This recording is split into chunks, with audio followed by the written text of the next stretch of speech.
circle and tangent. In this figure,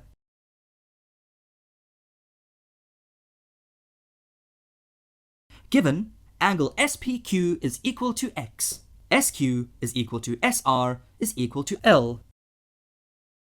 Show that RQ square is equal to 2L square times 1 plus sine x. Solution. Approach. In triangle QRS, the length of QS and RS are given. If we know the angle QSR, the length of QR can be found by applying cosine rule. Angle QSR is the exterior angle at vertex S in triangle PQS.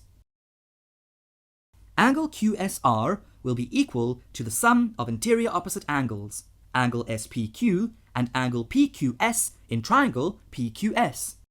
Angle PQS is a right angle since the line PR passes through the center of the circle O and is hence the diameter.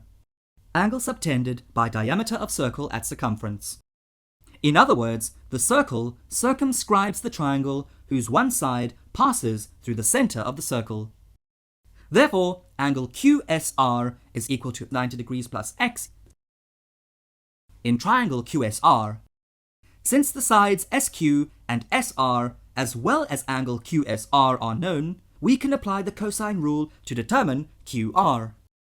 QS equals SR equals L, given. Recall the cosine rule.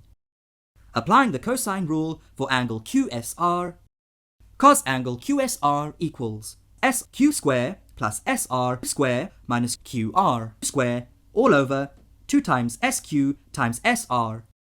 Substituting the values, negative sine x equals L square plus L square minus QR square all over 2L square, since cos 90 degrees plus x equals negative sine x. Cross-multiplying and rearranging the terms, we get QR square equals L square plus 2L square times sine x. Therefore, QR square equals 2L square times 1 plus sine x. Need more help? Subscribe to our channel.